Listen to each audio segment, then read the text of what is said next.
179 light years from Earth, in the neck of the constellation Canis Major, there's a planet where the sand moves with a mind of its own, where life evolved under the harsh radiation of a star, hotter and brighter than ours, where organisms carry a compass in their cells.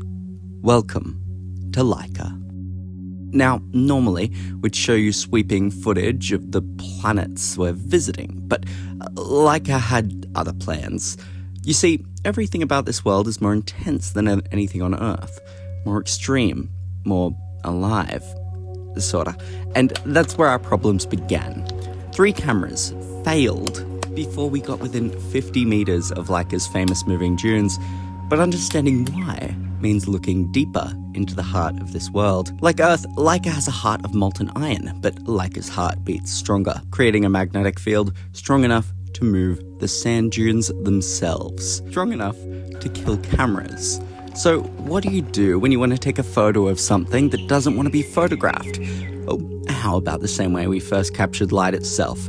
A pinhole camera. Nothing more than a light-proof box with a tiny hole to let some light in. No electronics to fail, no sensors to corrupt. Just photons painting directly onto film, just as it did 200 years ago.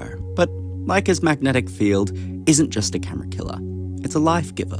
It forms an invisible shield against Laika's star Pulchre's radiation, and day and night you'll find the sky illuminated with dazzling colors from the near-constant auroras generated by plasma scattering off the magnetic field, colliding with atmospheric gases. These light shows penetrate deep into Laika's oceans, and as we follow their glow down into the depths, we find another of Laika's secrets. Hydrothermal vents blast out water heated to 400 degrees Celsius. That's hot enough to melt lead.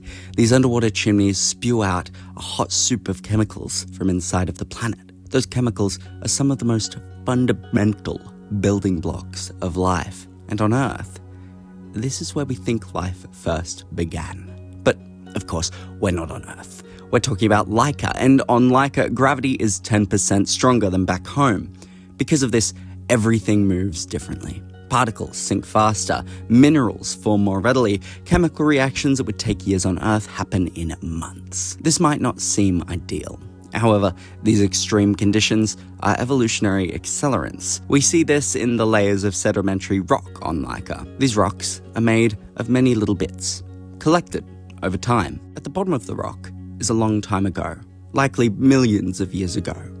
At the top of the rock is the newest part. And in these sedimentary rocks, we see the accelerating properties of Laika's conditions, especially when we compare it to Earth. We see microfossils appearing much earlier in sedimentary rocks than compared to rocks from Earth. Life on Laika doesn't just adapt to extreme conditions. It's built from them. And this cuts both ways. Just as Laika shapes its life, life shapes Laika. It's time to take a closer look at those magnetic dunes. The sand here contains perfectly arranged chains of magnetite crystals, a type of iron oxide, or rust as you might call it. These crystals are too organized to be the calling card of a geological process. That's because these dunes are the remnants of an ancient ocean, where billions upon billions of magnetic bacteria once thrived along tectonic faults clustering around hydrothermal vents. They were the bacteria's feeding grounds, their nurseries, their kingdoms. But why were these bacteria so successful? What was their secret weapon? Magnetite, the most magnetic mineral nature has ever created. Like mini metalworkers, these bacteria collected iron from their hydrothermal homes. Inside their microscopic bodies, they grew special chambers, natural forges, called magnetosomes. And inside each magnetosome, something remarkable happens. The bacteria assemble magnetite crystals, no larger than a common virus. These magnetite crystals aren't too powerful though, and before they're of any use, they'll be assembled into chains.